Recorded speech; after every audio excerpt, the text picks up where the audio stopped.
The stars looked different from the observation deck of the Earth Defense Force vessel, Defiant. Captain Samuel Wright stood with his hands behind his back, watching the space station grow larger as they approached. After decades of searching, humanity had finally made contact with an alien civilization, the Krasic Empire. "Captain, we're being hailed by the station," said Communications Officer Kelly Davis. "Put it through," Samuel ordered, straightening his uniform. A deep voice came through the speakers. "Earth vessel, this is Alpha Centauri Station. You are cleared for docking at Bay 4. The Krasic delegation awaits your arrival." Samuel nodded. To Kelly. "Confirm receipt and inform them we're on final approach." The Defiant was humanity's best ship, built with their most advanced technology. Even so, Samuel felt a twinge of worry. Reports from initial probes suggested that the Krasic were far more advanced than humans. Their ships moved faster than anything Earth had built, and their weapons were beyond current human understanding. Commander Lisa Harris joined him at the window. She was Earth's top diplomat, with gray streaks in her brown hair that showed her years of experience.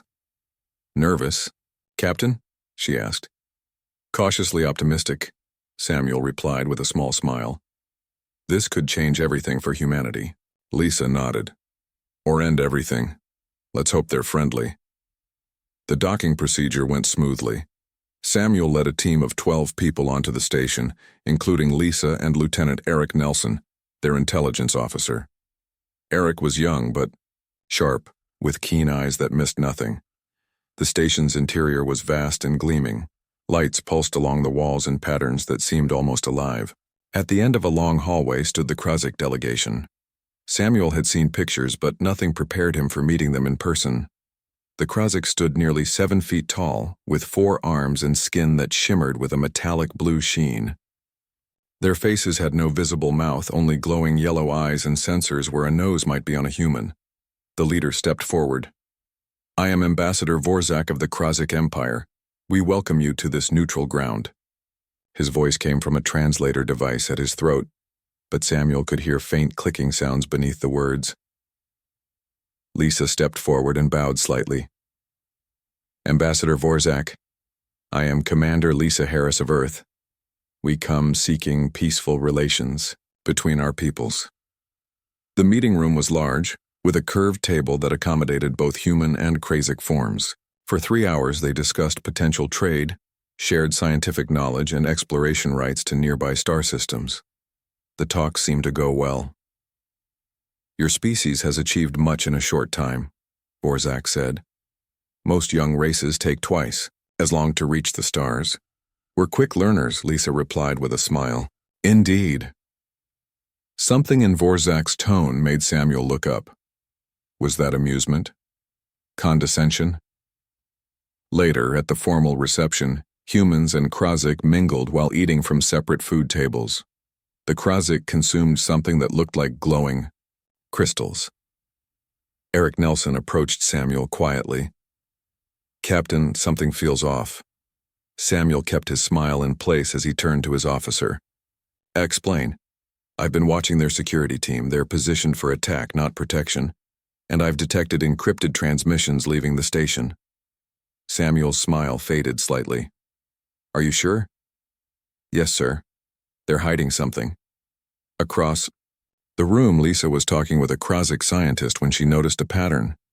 Every question about Krasic defense capabilities was smoothly redirected. Every offer of human technological exchange was met with keen interest. They asked much but shared little. She caught Samuel's eye across the room and gave a subtle shake of her head. He nodded once, understanding her concern. "We should return to our ship," Samuel whispered to Eric. "Alert the crew to be ready for..." The lights suddenly went out. When they came back on seconds later, Krasic soldiers filled the room, weapons drawn. "What is the meaning of this?" Lisa demanded. Ambassador Vorzak stepped forward. "Commander Harris, Captain Wright, your species has been evaluated and found wanting. The Krasic Empire requires new territories and resources. Your solar system will serve our needs well." Samuel stepped between the ambassador and Lisa. "We came in peace. We offered friendship. And we accepted your offer long enough to learn your weaknesses," Vorzak replied. Your ship's defenses have already been disabled. Your crew is being taken into custody. A Krazik soldier grabbed Lisa's arm. She twisted free and struck back, but another caught her from behind. Lisa, Samuel shouted as he moved to help her. Eric pulled him back. Captain, we need to get out of here now. There's a maintenance corridor behind us. Samuel hesitated, watching as 3 more of his people were captured. Go, Lisa shouted. Warn Earth. Samuel and Eric, along with 2 security officers, fought their way to the corridor. Alarms blared as they raced through the station's service tunnels. The shuttle bay is this way, Eric said, checking a small device. If we can reach a shuttle, we might make it back to the ship. They turned a corner and found themselves face to face with 2 Krazik guards. A brief firefight left 1 human security officer wounded, but they pushed forward. The shuttle bay contained 3 small vessels. They boarded the nearest one. Can you fly this? Samuel asked. Eric nodded, studying the controls. Similar enough to ours. Hang on. The shuttle shot out of the bay just as more guards arrived. The Defiant floated nearby, dark and silent. They've already taken the ship, Samuel said grimly. A massive Krazik warship decloaked above them. It hadn't been there before. Or it had been hidden. The vessel was at least 5 times the size of the Defiant. Jump to emergency coordinates, Samuel ordered. Eric punched in the codes, and the shuttle lurched as its small jump drive activated. The stars blurred around them as they escaped. Hours later, in the safety of deep space, Samuel watched a transmission that had been broadcast across human communication channels. On the screen, Ambassador Vorzak stood tall, his yellow eyes gleaming. People of Earth, your diplomatic mission has failed. Your representatives proved the weakness of your species. We have examined your technology, your military capabilities, and your resources. All are now forfeit to the Krazik Empire. The ambassador's translated voice carried a tone of amusement. Your species is young and weak. You have no understanding of the galaxy's true nature. Surrender, and we may allow some of you to live as servants. The ambassador actually laughed then, a strange clicking sound that the translator couldn't fully convert. You have 14 Earth days to lay down your weapons and prepare for our arrival. Resistance is not advised. The transmission ended. Samuel looked at the 3 surviving members of his team. Their shuttle had limited fuel, damaged communications, and was weeks away from Earth at its top speed. We need to warn them, he said. The Krazik don't know everything about us. They don't know about Project Phoenix. Eric looked up from the navigation console. There's a listening post at Proxima Centauri. If we can reach it, we can send a faster-than-light message to Earth. Samuel nodded grimly. Set course. Maximum speed. He looked back at the stars behind them, where the Krazik ships would soon be heading toward his homeworld. They're laughing now, he said quietly. But they have no idea what they've started. Admiral Catherine Morgan stood in the command center beneath Mount Cheyenne. Around her, dozens of officers worked at screens showing the positions of Earth's known defenses. A red alert flashed across every screen. Tell me again, she said to the communications officer. Message received from Proxima Centauri listening post, Admiral. Captain Wright and 3 survivors from the Defiant made it there in a shuttle. The diplomatic mission failed. The Krazik have declared war. Catherine's face hardened. She had warned the government that first contact might go badly. Now her worst fears were coming true. How long until Captain Wright reaches Earth? At least 3 weeks in the shuttle, Admiral. And how long until the Krazik fleet arrives? 14 days according to their ultimatum. Catherine nodded. Then we have no time to waste. Activate the Emergency Defense Protocol. Authorization Morgan Alpha 79. The officer's eyes widened. Yes, Admiral. All around Earth, hidden systems came to life. Deep in the Pacific Ocean, in a facility known to fewer than 50 people on the planet, Dr. Alan Cooper felt his phone vibrate with a special alert. He looked at the message and immediately stood up from his dinner. I have to go, he told his confused assistant. Emergency protocol is active. On Mars colony, Governor Frank Wilson received the same alert. He walked to a secure room and pressed his hand against a scanner. A hidden door opened, revealing a communication station that had never been used before. "This is Governor Wilson, responding to emergency protocol. Mars Base Phoenix is standing by. Similar scenes played out on Europa, Titan, and in the asteroid belt. Facilities that officially didn't exist began powering up. Ships that weren't in any public record prepared for launch." Back on Earth, Admiral Morgan addressed the United Earth Defense Council through a secure video link. "Ladies and gentlemen, the time we prepared for has come. 14 days from now, a hostile alien fleet will arrive in our solar system. They believe we are defenseless." She pressed a button, and a holographic display appeared over the table. It showed hundreds of ships hidden throughout the solar system. "Project Phoenix is ready. For 30 years, we've been building this fleet in secret, using technology we reverse-engineered from the Titan crash site. The Krozik don't know about any of this. They think they're facing a few orbital defense platforms and some outdated ships." One of the council members, an older man with worried eyes, spoke up. "Will it be enough, Admiral? How advanced are these Krozik?" "They're advanced," Catherine admitted. "But thanks to what we learned from the Titan ship, we've developed technologies they won't expect. Dr. Cooper, please brief the council." The screen split to show Dr. Cooper in his underwater facility.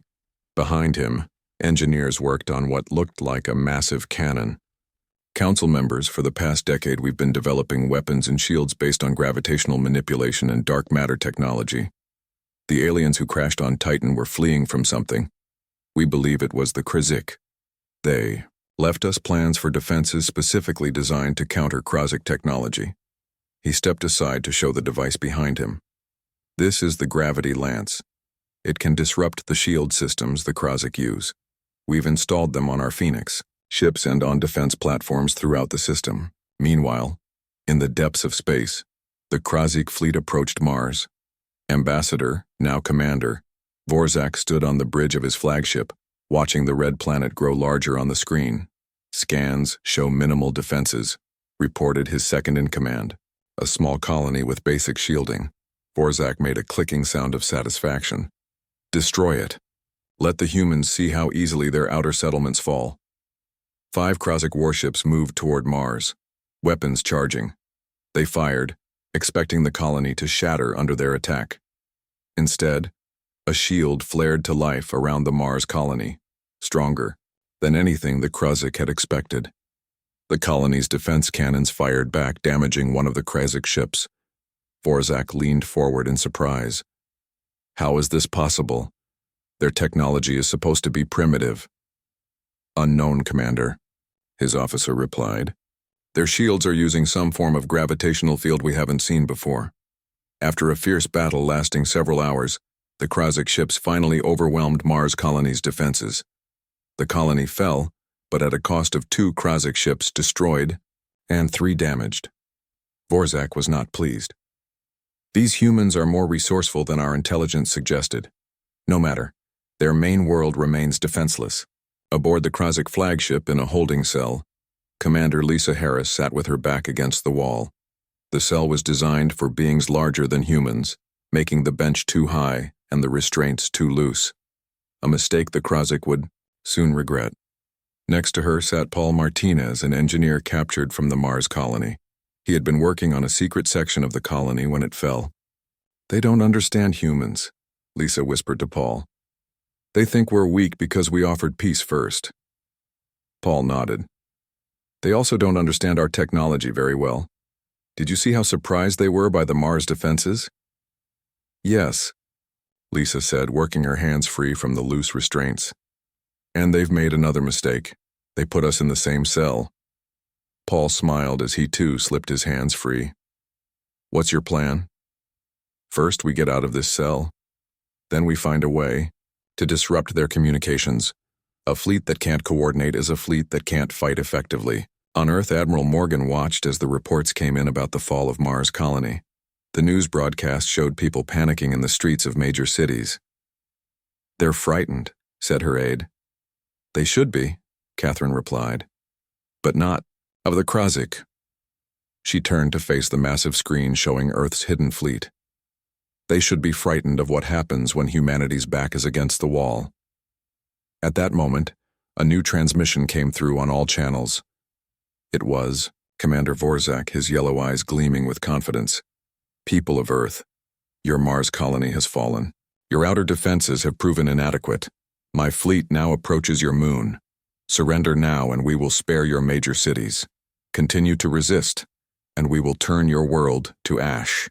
His translator conveyed his clicking laughter. Your resistance is admirable but futile. Your colonies have fallen. Your homeworld stands alone. We will be merciful if you surrender now. Admiral Morgan shut off the screen and turned to her officers. Send the activation codes to all Phoenix bases. It's time to show the Krasik what they're really facing. Throughout the solar system, hidden bay doors opened. Inside massive asteroids, underneath the surfaces of moons and rising from the oceans of Earth, humanity's secret fleet emerged. Ships of all sizes, from small fast fighters to massive carriers, powered up engines that had been waiting for this moment. On the bridge of the UES Vindicator, Earth's most advanced warship, Captain Gloria Chen received her orders. Phoenix Fleet, this is Admiral Morgan. Operation Surprise is now active. The Krasik believe they face a primitive, defenseless world. It's time to show them how wrong they are. Gloria looked at the tactical display showing the approaching Krasik fleet. They were in for a shock. The Vindicator's experimental horizon drive hummed as it powered up, ready to take the ship into battle faster than any vessel had moved before. All hands to battle stations, Gloria ordered. The enemy is laughing now. Let's see if they're still laughing when the human fleet arrives. Commander Vorzak stood on the bridge of his flagship, watching Earth grow larger on the main screen. His fleet of 200 warships moved in perfect formation toward the blue planet. Intelligence reports showed only a handful of orbital defense platforms and perhaps 50 outdated ships protecting humanity's homeworld. Final approach to Earth orbit in 30 minutes, Commander, his navigation officer reported. Excellent. Prepare all weapons systems. I want their orbital defenses destroyed. In the first wave. Yes, Commander. Vorzak clicked his mouthparts in anticipation. Despite the unexpected resistance at Mars, the conquest of Earth would cement his position in the Krasik hierarchy. Perhaps he would even be granted governorship of this new territory. Commander, we're detecting unusual energy readings from behind Earth's moon, said the sensor officer suddenly. Vorzak turned. Explain. Unknown, sir.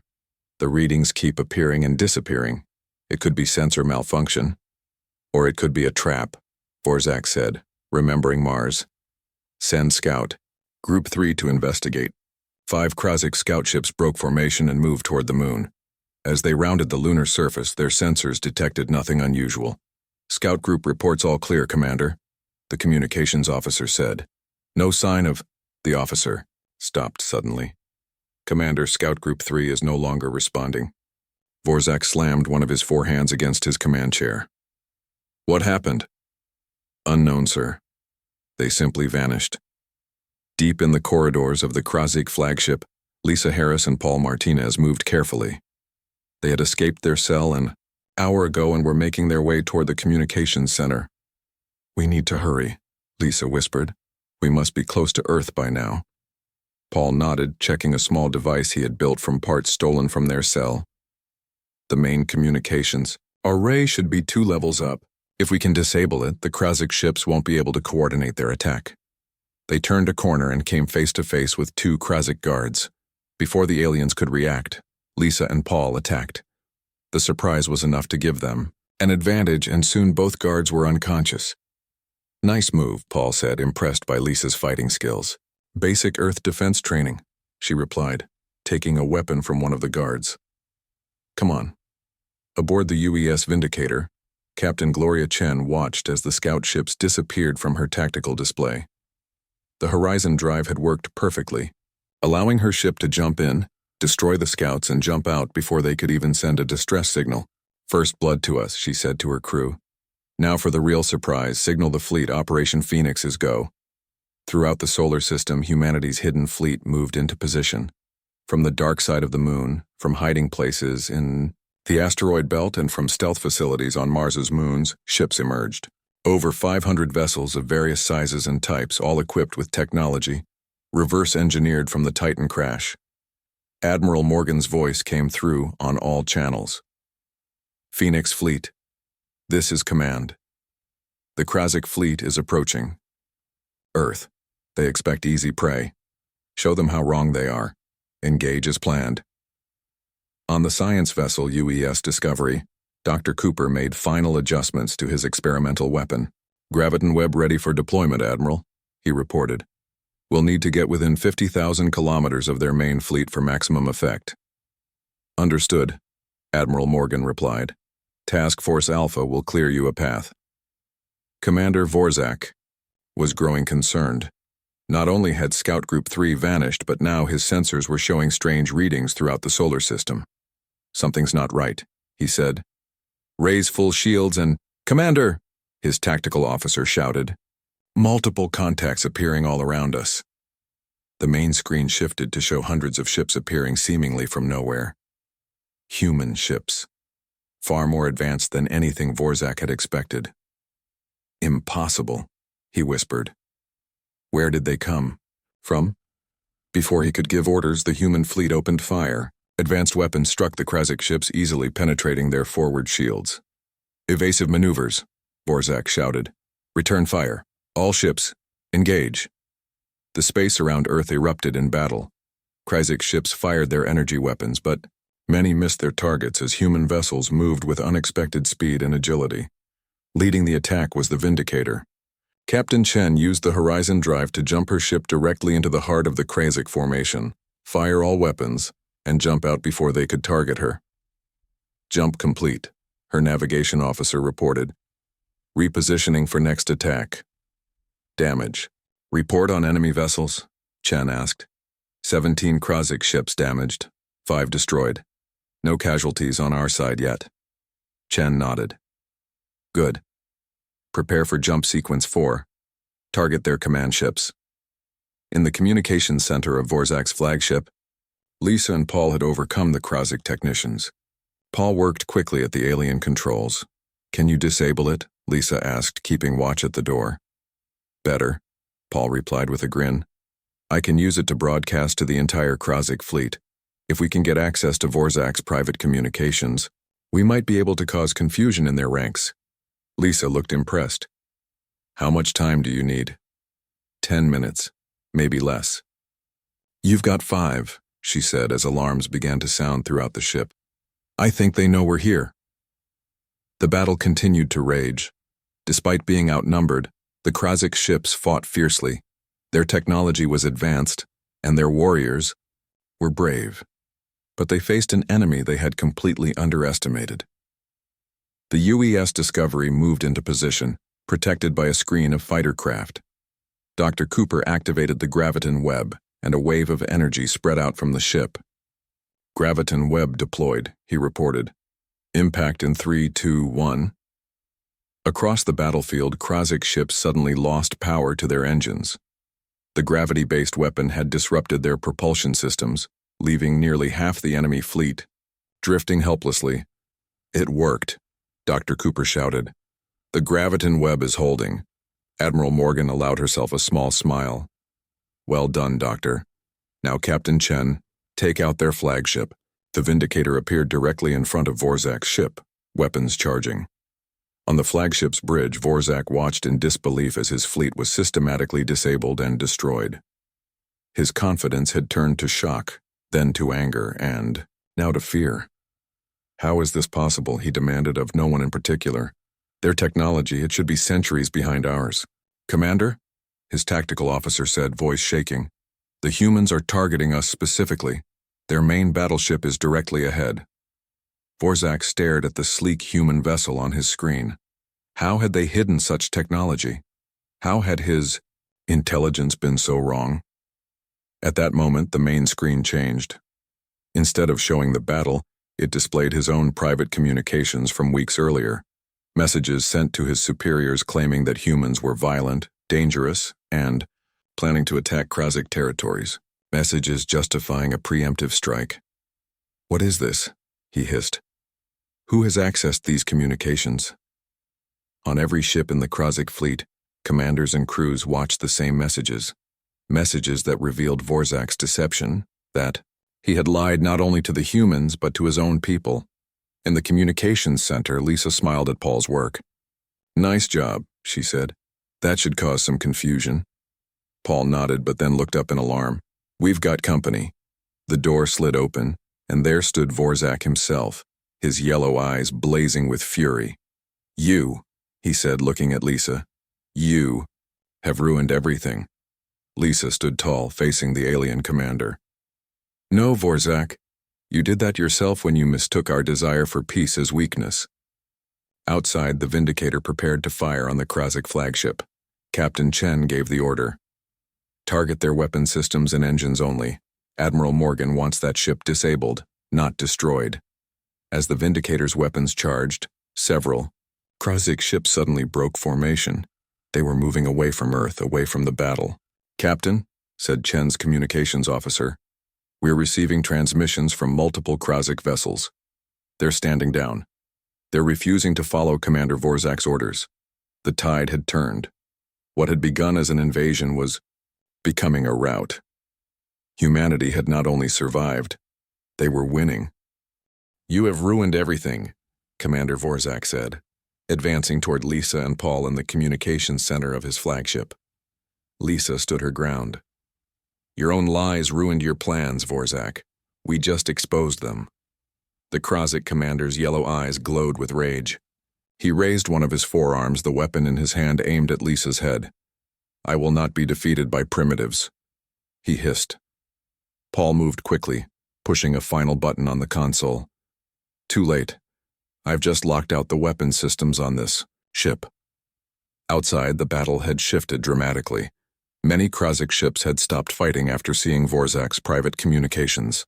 Those that continued to fight were quickly disabled by the human fleet.